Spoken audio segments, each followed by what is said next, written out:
Hey,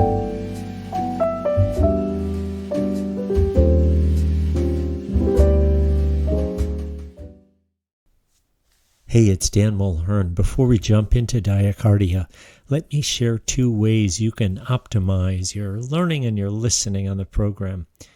The first is that if you're able to, get on YouTube and watch this there.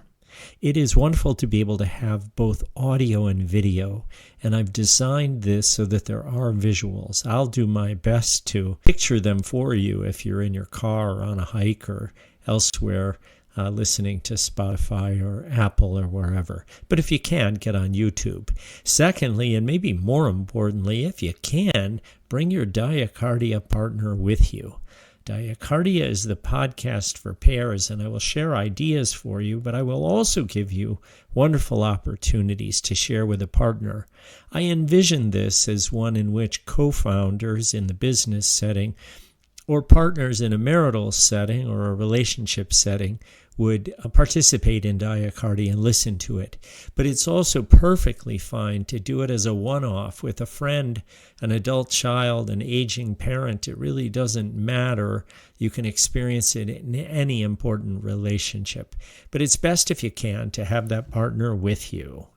Hey, here we go. Welcome to Season 1, Episode 6 of Diacardia, the podcast for partners, where we practice speaking from the heart and listening through the heart. This session on the power of apology. I love just thinking about this topic. So, the promise for today is twofold. First of all, that you will appreciate the power of apology for reconciliation and repair in relationship with a business partner, a child, a friend, a life partner.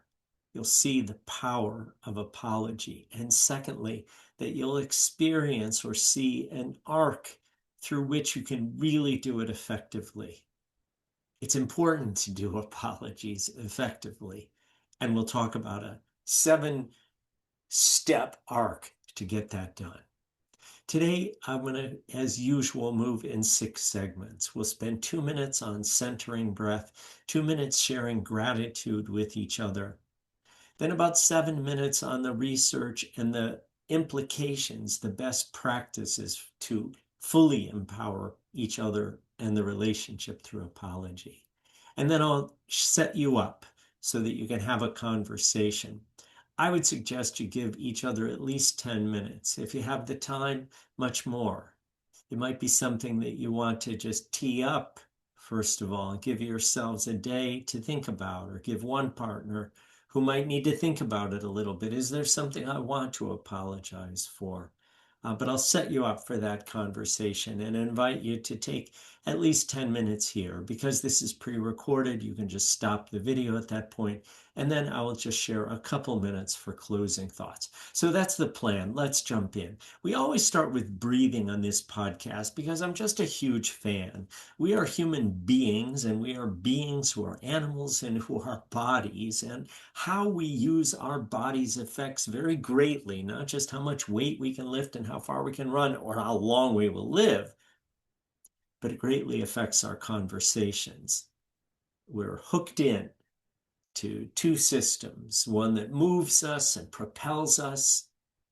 That sometimes leads us to fight or flee, including in relationships. And then we have another system that balances that, the ANS, the autonomic nervous system, where through the out-breath, we move into rest and relaxation. And keeping these in a good, solid rhythm and keeping depth to them helps us enormously. So that's why we start with it.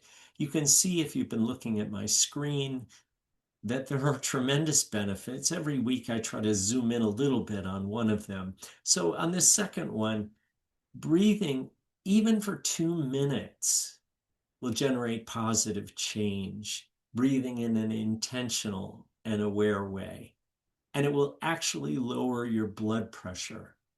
And blood pressure matters because high blood pressure is the most prevalent risk for cardiovascular disease. So at least 15 studies have demonstrated the positivity. So here's how we'll do it. You're going to breathe in and out through your nose. And I invite you, in terms of your attention, to just hear your breath. Maybe you're in a really quiet place, or maybe you imagine yourself here outside Salt Lake City near the flats where it's utterly quiet. And you can hear and feel the quiet of the clouds, and you can hear and feel the quiet of the desert bed, and you can't hear the traffic going by. So maybe you have a quiet place you can go to so that you can actually hear yourself breathing as just a way to come back, and I will count you in this. So what we will do is I will give you 3 counts in on your in-breath through your nose, 3 counts holding, 6 counts out. So you're going to expel a lot of carbon dioxide, creating room for the oxygen to come in on those next 3 in-breaths. And we'll do it 6 times. Ready, set, go. In through your nose, 2, 3, hold it, 2, 3. Now fully out. 2, 3, 4, 5, 6. Again, in through your nose. 2, 3. Hold it. 2, 3. Out through your nose. 2, 3, 4, 5, 6. Hear your in-breath. 2, 3. Hold in the silence. 2, 3. Out. 2, 3, 4, 5, 6. Listen to your breath in. 2, 3. Hold for 2, 3. Listen out. 2, 3, 4, 5, 6. 2 more. In through the nose. 2, 3. Hold. 2, 3. Out. 2, 3, 4, 5, 6. And 1 more round. In through the nose. Hold. 2, 3. And listen as the breath goes out. 2, 3, 4, 5, 6. Maybe you can feel it. Maybe you can feel the easing, the rest and relaxation. And remember, in all of our Diacardia conversations, if they're real and if they're genuine, your partner, business or life, is going to say things that don't sit really well with you, that get you feeling a little bit of pushback fight, maybe a little bit of flight. Here we go again. Maybe just freezing and shutting down. And that easy hold and then out. With a tense situation with a boss or an employee or the teenage child or an aging parent, this invisible magic can help you, the magic of breath.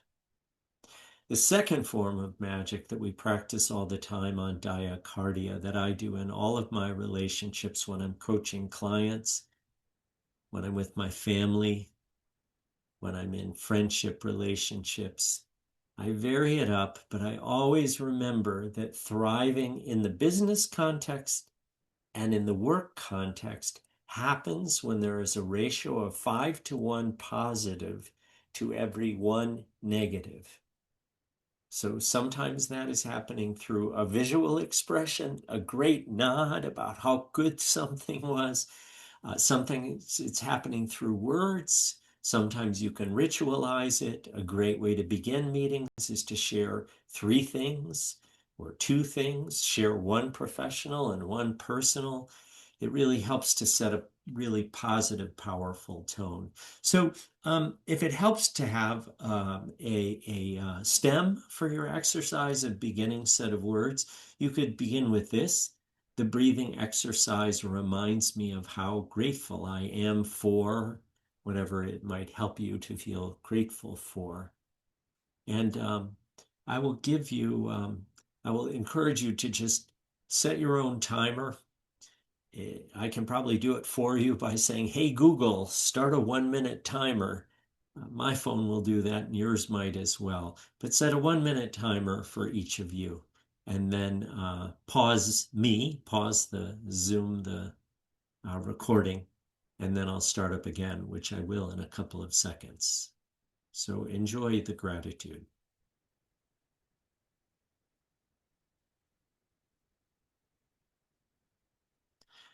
Okay, so having finished the gratitude, I invite you again just to notice how you feel in yourself having expressed gratitude. Notice how you feel having heard gratitude from your partner. Notice whether there's anything different in the space between you. It's real and it can be occupied by energy. We can't measure it very well yet, but one day we will be able to. And having positivity move back and forth between the two of you will definitely create something in that field, something in that space that can be very powerful. Okay, so from the positivity of gratitude to the ugh of apology. Maybe you knew this session was on apology and you thought I could use something on apology, or maybe you liked Diacardia and you opened it up and you thought, ugh, apology. I think apology, just the word, makes us all do a little bit of inside, a little bit of catch. For example, there's a little bit of stress if when you think of apology, you think of yourself apologizing or think back on a time of apologizing, and it doesn't always go great. And it requires vulnerability to apologize. It requires admitting you're human and that you screwed up in some case. That's not easy to do. And sometimes, if you've screwed up bad and you apologize, your partner may still say to you, oh, you don't even know the beginning of it. Like, I'm not even ready to talk to you. So it's hard to apologize. It's not easy. And on the other hand, it's not that easy to receive an apology. Uh, why? It may remind you of a grievance, a grievous situation. You may not be ready to let go of something. You may feel like your partner's being manipulative and they're not really going to apologize. So, apology is not easy. However, this was the first point I was promising you, is that you can appreciate the tremendous power. Once you get over that hump, some really good things can happen in reconciliation or repair. I love words, and I've become really fond in the last few weeks of the word repair, which is to repair, to be in one with the other person, to be a pair and to repair. And there are few things in life, I think, that are better in relationship than repair. I mean, doing fun stuff is great. Having a great meal is great. If you're in a romantic relationship and it's sex and intimacy, great. Um, Doing something special with a family or your staff, great. But there is something deep and profound I think we all experience when there is sincere, authentic apology offered. And hopefully, at that point in time or some future point, forgiveness and repair happening, things are really great. And if that's your intuition, believe me, it is confirmed by the research. There's research showing that people are more willing to cooperate again when there's been a breach and they've healed the breach. That downstream healing occurs, not just immediate in time, but when they do longitudinal work with people, apologies turn out to be important in driving long-term relationship healing. The person who is apologized to has a faster cardiovascular recovery and reduced cardiovascular stress and anger reactivity, excuse me. This makes sense, doesn't it? That if somebody is apologizing to you sincerely, effectively, your need to react and to hold on to anger actually dissipates. And this is a very positive thing for our hearts, for our cardiovascular system, to let go of things we're holding on that are quite literally stressing us. I want to point out to you, especially to those of you who've listened to a number of episodes, that I work hard at the research. People can tell you what's good in relationship, and it's your old Jewish grandmother, it's your therapist, it's whoever. Everybody's an expert on relationship. Um, but it's important to look at research. It's hard to do this research, hard to isolate the variables because we're all so different. But the research matters. And what's been fascinating to me over the course of these 6 episodes is to see how often the results are physiological. And where are they? Where are the results? They're here in that top right corner of that picture of me on the Zoom recording. It's the heart. It's the heart that heals. So this isn't just wives' tales. This is like the pump that's going to beat 3 to 4 billion times if you're lucky. And taking care of that thing in relationship is just hugely important. Okay, and here's the downside is that chronic repair efforts that fail are predictors of overall relationship failure. In other words, when people continue to have the same bump and they can't get over it, they continue to have the same tangle and can't untangle it, it's a real problem. So, 2 things are obvious implications. One, apologize and do the work of understanding what went wrong so that you decrease the chance that the same issue will come up over and over again. And second, when you are doing those issues that come up over and over, for example, Jennifer and I talking about how she pushes me to be on time, and she knows that stresses me, and she also knows that I do show up on time, she's going to try to change her behavior. And I'm grateful for her. I'm a pain in the rear end for pushing her and stressing her in that way. But she's doing her work of letting it go. That's a perpetual issue. It comes up all the time. If you know Myers-Briggs, it's a classic J versus P, judger-perceiver tension. But when we can continue to negotiate and learn about it a little bit, we can do so much better.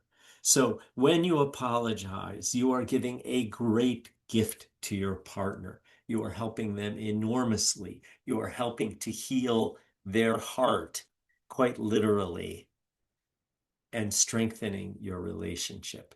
But it doesn't end there. There's more. So the research on the one who is doing the apologizing now is also quite powerful. First, there is the emotional relief. For me, when I've done something with my business partner, with my co-teacher at work, with a coaching client, that I've gone over the threshold, I have done something that's created stress for them. What do I feel? Okay, I am Catholic, I will admit that. So I'm prone to guilt and to shame, and also to rumination, to think it and rethink it and rethink it. What did I say? Why was I justified in saying it? Could I have said it another way? So when I release something, there is enormous emotional relief. Second, here we go again. Physiological calming.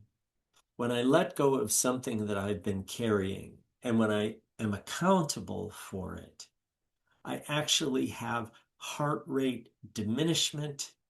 I diminish the arousal effects that stress the heart.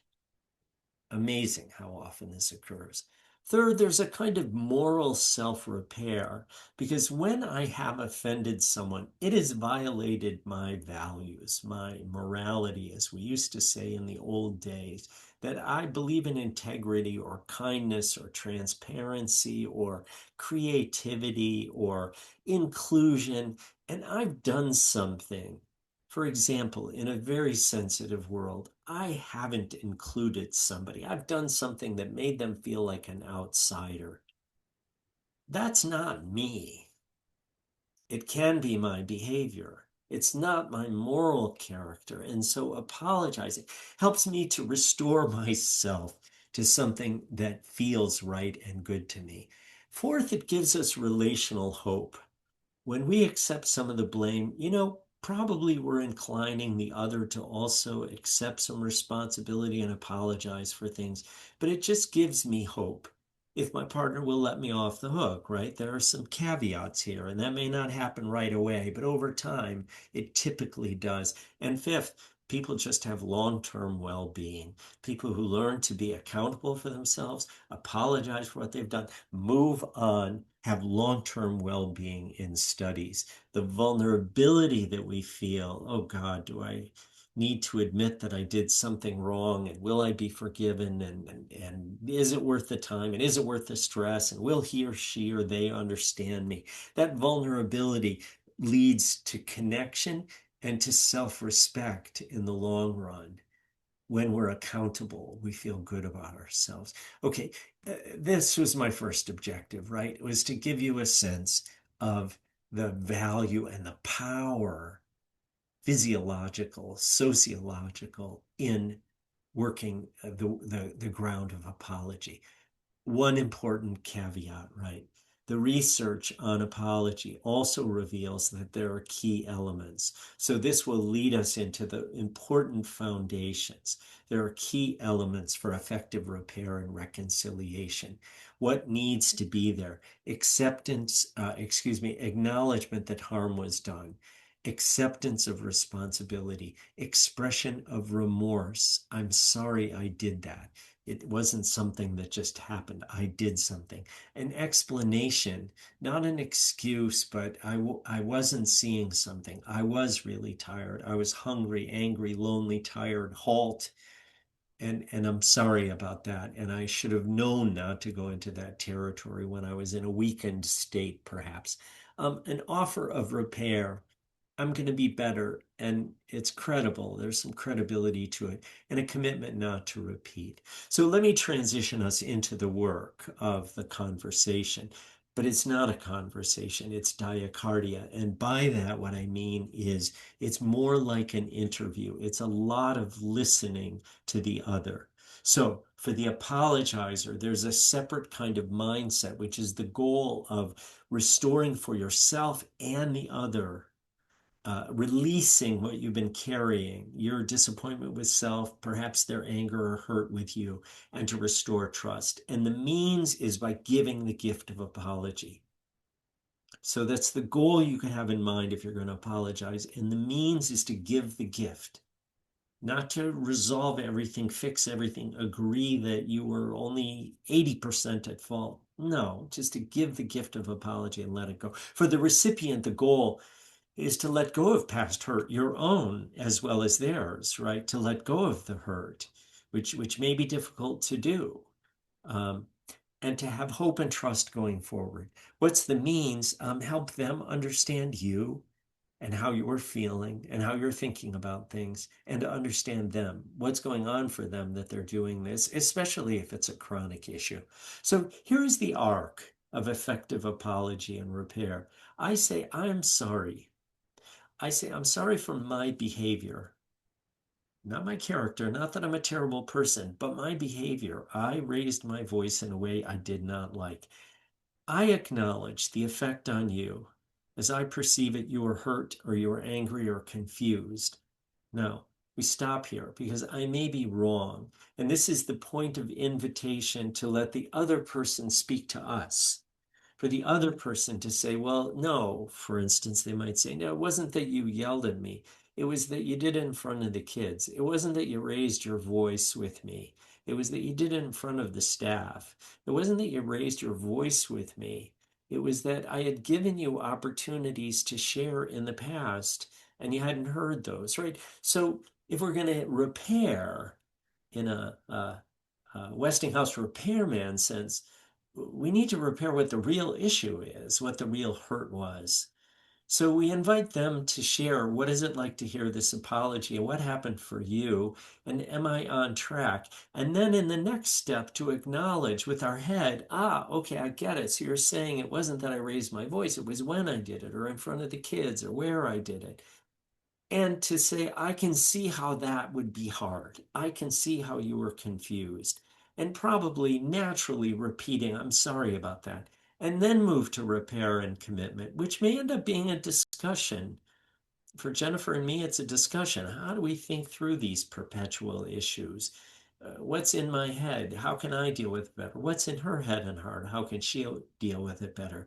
And then on your part to inquire of yourself and your partner, do we have understanding from our different viewpoints? Do we have some understanding so that we really feel like we can put down the burden? I can put down the burden as the apologizer of my guilt and shame that I've been carrying for some time.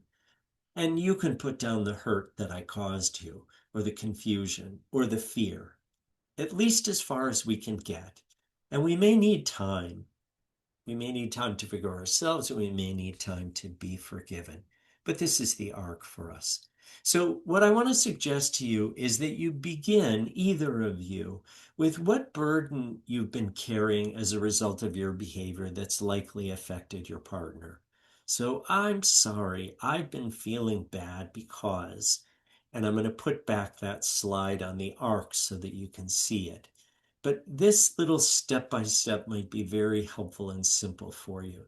That you would begin by saying, I want to acknowledge that I have hurt you by my behavior. I own it. I feel bad about it for what it's done for you. I sense that it's been hurtful, and I take responsibility for causing that hurt. Then I stop and pivot. What's your experience? And then we get to my intention. Hopefully, I can turn it into a commitment to do better. So I'm going to let this sit here for a while. You can come back to it, or you can rewind back to this arc if that's more useful for you. And I just want to say that you should check in with each other. Do you need more time to think about this? Maybe it's good for just one person to do an apology that feels appropriate for them at this time. Maybe the other person needs to think about it.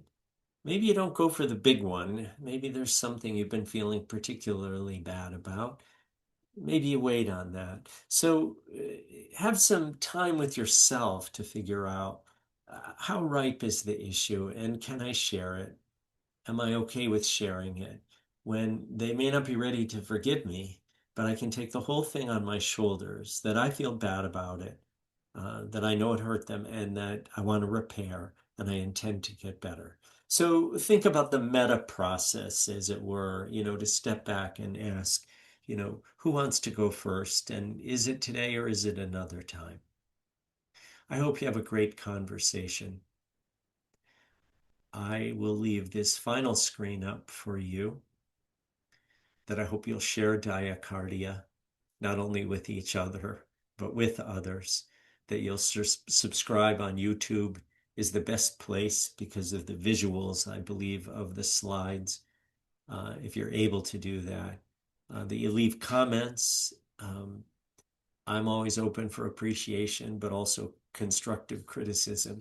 And definitely email me if there's something I can learn to be more effective in giving this gift of Diacardia to you who come here. I appreciate that you would honor me with your time, and I deeply appreciate that you honor yourself and your partner in building one of the most meaningful ways in life that we can live, which is in connection with somebody important to us. Take care.